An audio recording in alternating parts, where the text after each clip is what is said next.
ক্ষেত্ৰত D vote ঠিক কৰি দিয়াৰ নামত চলাইছে ধন সংগ্ৰহৰ অভিযোগ, যাৰ ফলত এইজন প্ৰাৰ্থীয়ে পঞ্চায়ত নিৰ্বাচনত প্ৰতিদ্বন্দ্বিতা কৰিব নোৱাৰাৰ অভিযোগ।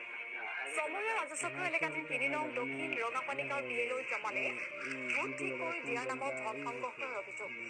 অভিযোগ অনুসৰি বিএলঅ জামালে গাঁৱৰ একাংশ ভোটাৰক দি ভোট থকা বুলিও মিছা অভিযোগ তুলি ধন লোৱাৰ অভিযোগ। তেনেকৈ জামালে ভোট ঠিক কৰি দিয়াৰ নামত ২৮,০০০ টকা লোৱাৰ অভিযোগ। অৱশেষত কুন্তলী আৰু কুচুকীৰ ন্যায় বিচাৰি ভুক্তভোগীৰ এজাহাৰ। সমগ্ৰ ঘটনা শুনক ভুক্তভোগীৰ মুখত। আজি মই এটা উদ্দেশ্য লৈ আহিছো। আমাৰ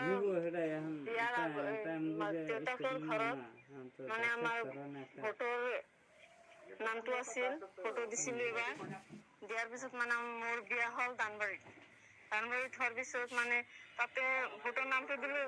দিয়াৰ পিছত ইফালে কাটি দিব কৈছো, কৈখিনি সিফালে নামটো দিছো। ইফালে ৩ নম্বৰ দক্ষিণ ৰংগাপানী গাঁৱৰ বিএলঅ জামালউদ্দিন আহমেদে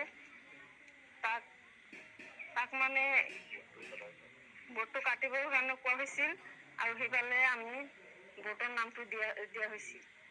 তাৰপিছত মানে আমি লোকসভাৰ ফটো দিলো। দিয়াৰ পিছত এতিয়া মানে আকৌ ইফালে নাম আছে, সিফালে নাম আছে। দুখানে নাম থকাৰ কাৰণে মোৰ দি আহিল।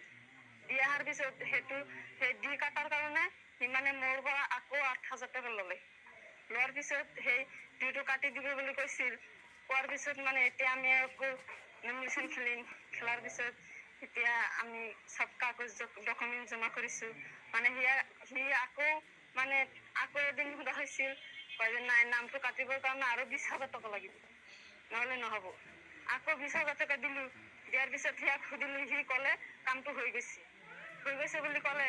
তেতিয়া মানে এইফালে আমি নমিনেশ্যন দিবৰ কাৰণে চব ডকুমেণ্ট জমা কৰি কিনে কালি লাষ্ট ডেট আছিল ১১ তাৰিখ।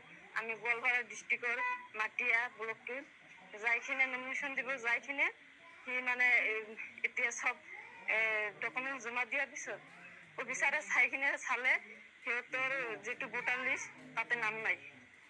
তাৰপিছত মানে আমাৰ নমিনেশ্যনটো কেঞ্চেল কৰি দিলে।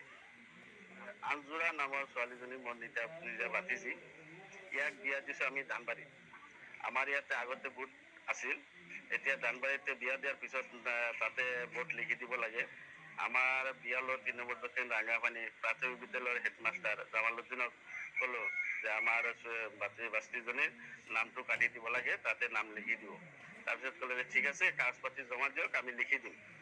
তাৰপিছত আমি কাগজ পাতি জমা দিলো। জমা দিয়াৰ পিছতে সিহঁতে তাত লিখি দিলে, হাজবেণ্ডৰ ঘৰৰ পৰা লিখি দিয়াৰ পিছত তাত নাম আহি গ'ল। ইফালেও নাম আহিছে, জামালউদ্দিনৰ নামটো কাটা নাই। তেতিয়া জামালউদ্দিন তাত গ'লো, ক'লে যে পইচা লাগিব। তাৰপিছত জামালউদ্দিনক পইচাও ৮,০০০ দিয়া হ'ল। দিয়াৰ পিছতো নাম কাটা নাই। তাৰপিছত লোকসভাৰ ভোট আহিল। লোকসভাৰ ভোটত ইফালেও নাম আহিছে, সিফালেও নাম আহিছে। তেতিয়া ক'লো যে তেনেহ'লে কি হ'ল, ইফালেও ভোট আছে, ইফালেও ভোট আছে, তাৰ নামত দি আহিছে। দি আহিছে, তেনেহ'লে কি হ'ব এতিয়া, পইচা লাগিব ২০,০০০। তাৰপিছত এতিয়া সি বাবুকে দিলে, দি আহিছে। তেতিয়া আমি ভয় খাই গ'লো। ভয় খোৱাৰ পিছত তাক টকা পইচা দিলো, ক'লে আমি দিও কাটি দিম, ইফালে আমি নামটো কাটি দিম।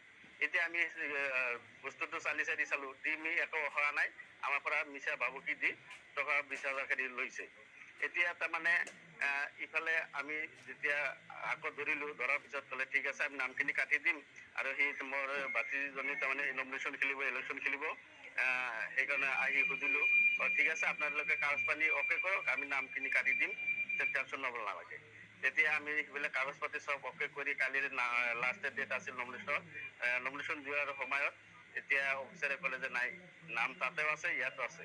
তেতিয়া আৰু উপায় নাই, নামটোতো এইফালে আছেই, অফিচাৰে নমিনেশ্যনটো নললে। সেইটো গাঁৱৰ পৰা সকলোৱে মানুহে একেলগ হৈ সেই ছোৱালীজনীক তাৰমানে প্ৰতিদ্বন্দ্বিতা নোহোৱাকৈ তাক মেম্বাৰৰ চিলেকশ্যন কৰি দিছে। আৰু গোটেই যিখিনি মানুহে মিলি তাক প্ৰেচিডেণ্ট বনিম বুলি ৮টা ৱাৰ্ড মিলি তাৰমানে তাক চিলেকশ্যন কৰিছে, প্ৰেচিডেণ্ট বনাব।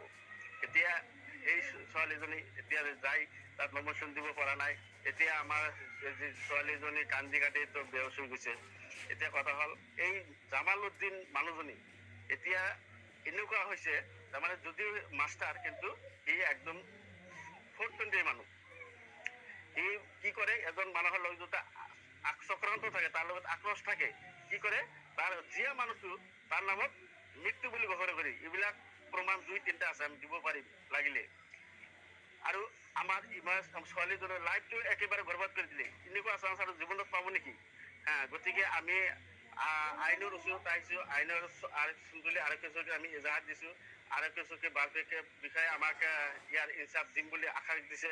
গতিকে আমি মহোদয়ৰ ওচৰত আমি অনুৰোধ ৰাখিলোঁ, মহোদয়ে আমাৰ ছোৱালীজনীৰ ইনচাফটো দিব, এইটো আমাৰ আশা।